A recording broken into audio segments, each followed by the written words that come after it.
Past Santa Claus in his sleigh and a double row of candy canes, deputy coroners brought the body of 6-year-old JonBenét Ramsey from her upscale home.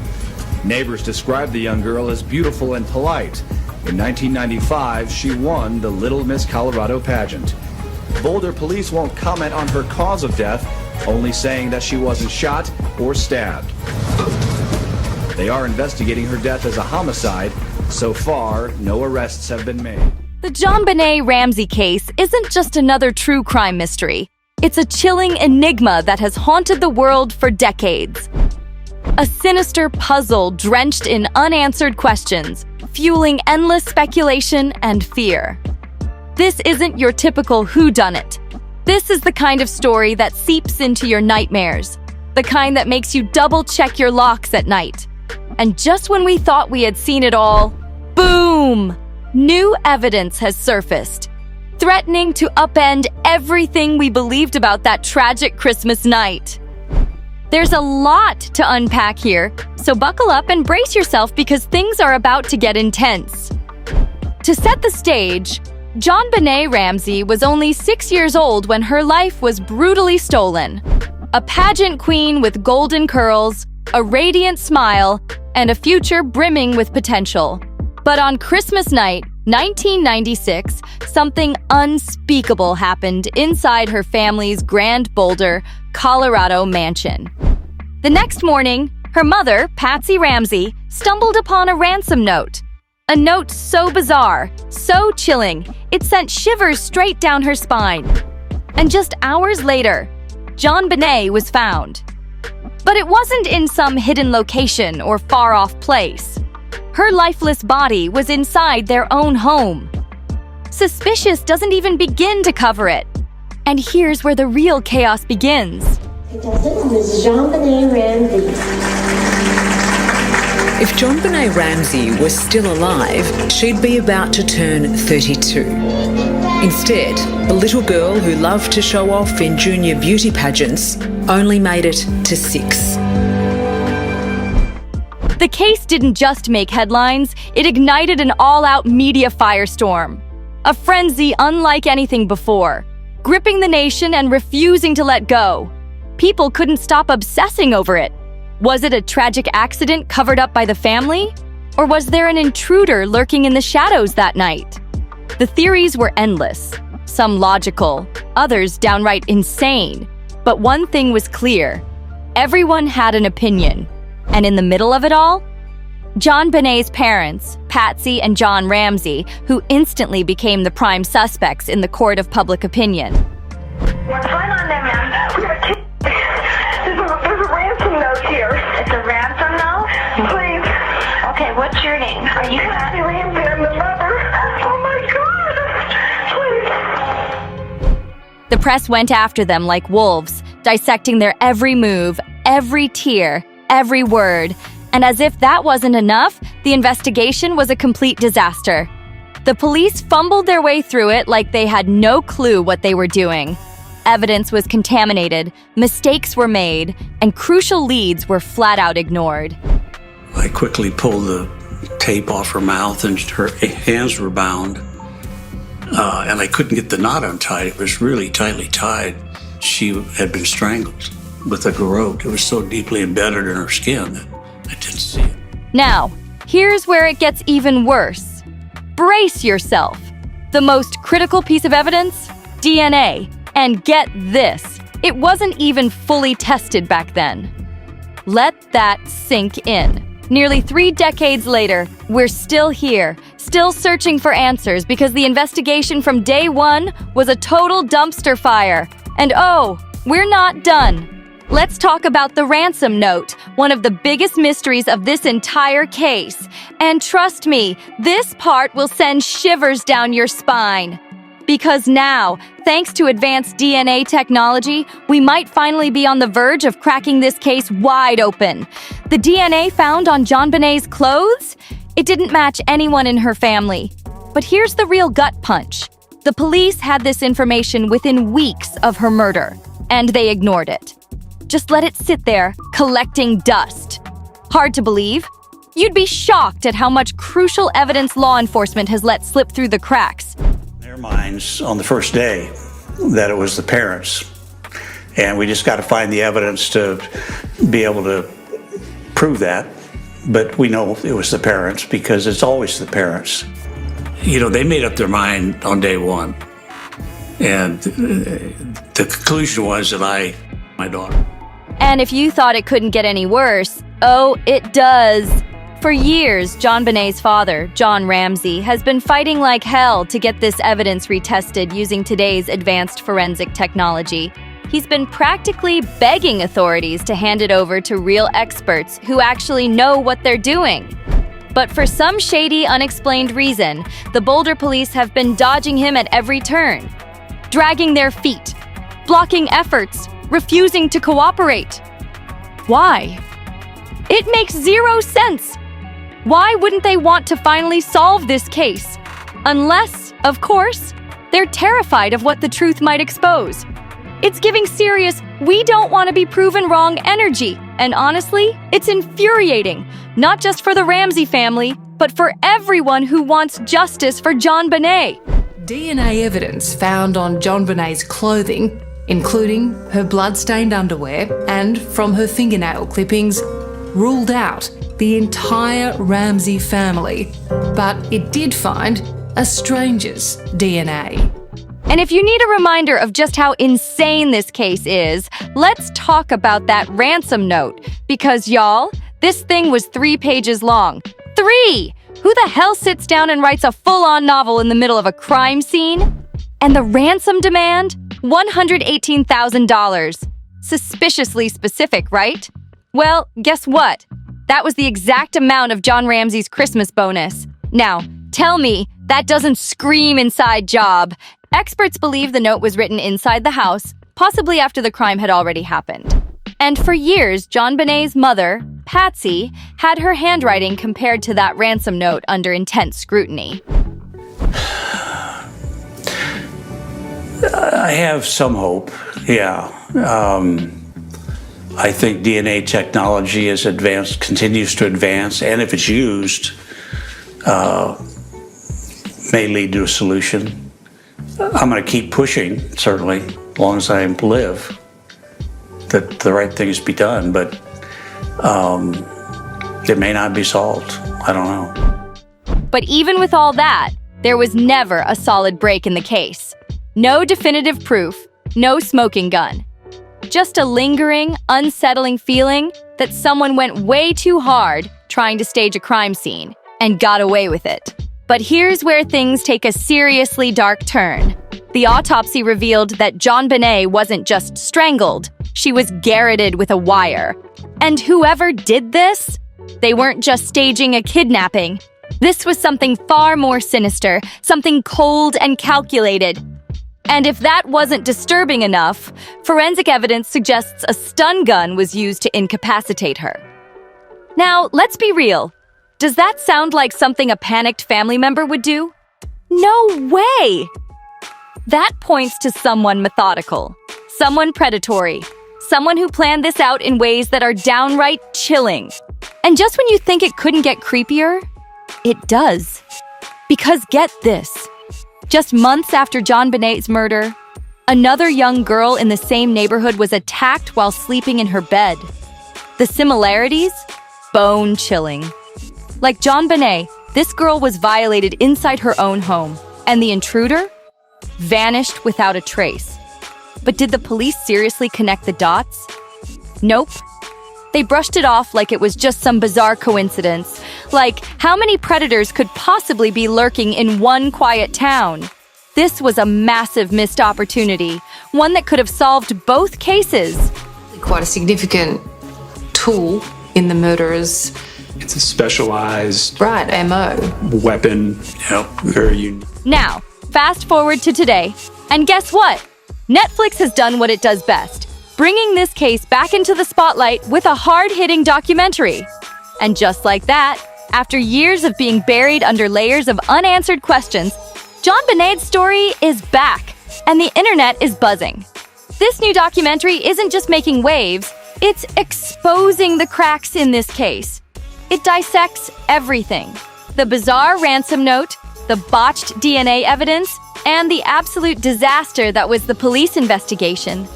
And with this renewed attention, one thing is clear: people want answers, and they're not letting this case fade into history. And let me tell you, the tea is scalding. This case is full of details that will leave you shook. Daughter were the only ones home. Mom retires, goes to sleep in her room. Daughter is in her room. And while daughter is asleep, a perpetrator entered the home. Her mom is awoken. And so she actually encounters the individual. He actually passes by her and jumps off a second-story patio or deck and was able to escape. Well, when you look at that case and you look at some of the things that happened with JonBenét, you have to ask yourself, right? Like, could this be the same person? Let's start with this. When JonBenét's father, John Ramsay, found her lifeless body in the basement, he did what any heartbroken parent would do. He picked her up and carried her upstairs. Devastating? Absolutely. But from a forensic standpoint, a total nightmare. That single act contaminated the crime scene beyond repair.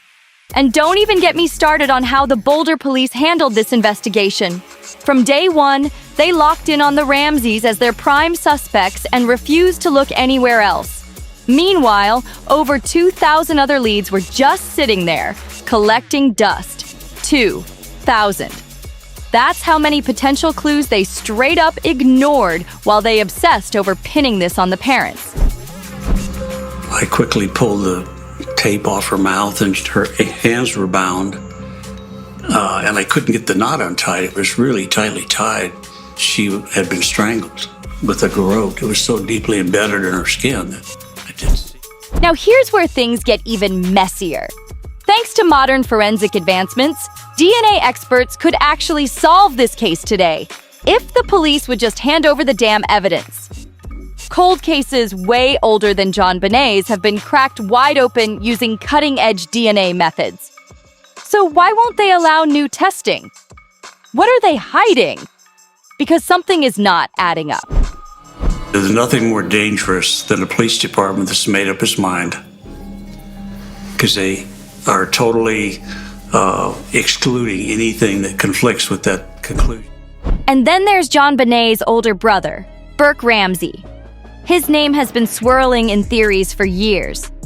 He finally broke his silence as an adult, dropping a bombshell theory of his own. He believes the real culprit was a pedo lurking in the pageant audience. And honestly, that theory makes a lot of sense. But if Burke is right, it only raises even more terrifying questions, like how did police let such a predator slip away? And let's talk about the pineapple theory, because this one is straight up bizarre. The Netflix documentary even hinted at unsettling family dynamics. My child.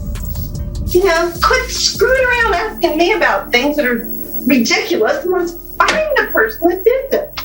Remember how undigested pineapple was found in JonBenét's stomach?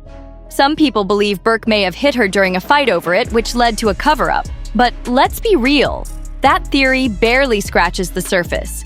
It doesn't explain the 3-page ransom note, the unknown DNA, or the stun gun marks found on her body. Someone planned this. Someone got away with it. And after all these years, we're still left with more questions than answers. Everything about this case is messy, and honestly, a lot of these wild theories feel like distractions from the real evidence. But speaking of distractions, let's get into the intruder theory, because this is where things take a seriously chilling turn. Legendary detective Lou Smith, one of the few experts who didn't immediately blame the Ramsays, firmly believed an outsider broke into the house that night. And guess what? He actually had evidence to back it up. There was an open basement window with a suitcase positioned right below it, almost like someone used it to climb in and out. And it wasn't just that. There were scuff marks on the wall, shattered glass on the floor, and even fibers on the suitcase that matched JonBenét's clothing. Yet, somehow, the police overlooked all of this. The level of incompetence is mind-blowing. And if that's not enough to make you question everything, let's not forget about the unidentified DNA found on JonBenét's clothes. That alone should have shifted the entire focus of the investigation. But nope, it was completely ignored. And here's where it gets even wilder. Remember that other chilling attack on a young girl in Boulder just months after JonBenét's murder? Turns out she wasn't just some random victim. She actually knew JonBenet. They went to the same dance school. Yet, despite the obvious connections, the Boulder police barely lifted a finger to investigate.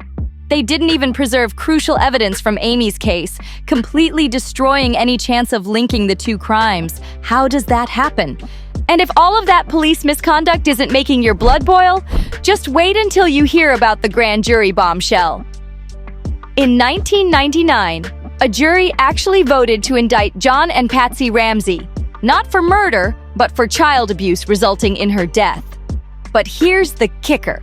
The district attorney refused to press charges, claiming there wasn't enough evidence. And the fact that this decision was kept secret for years?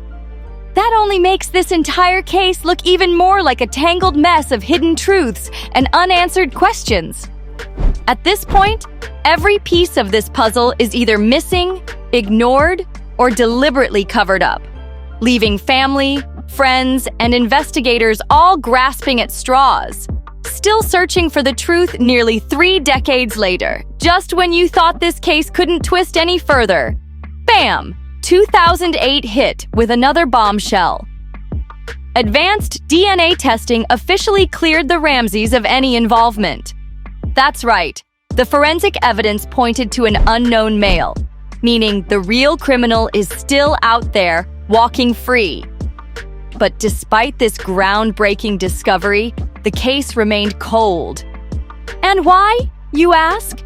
Because the Boulder police refused to step outside their narrow, botched investigation. They were so locked into their tunnel vision that they would rather let a killer roam free than admit they got it completely wrong. This case has been an unshakable nightmare for the Ramsey family.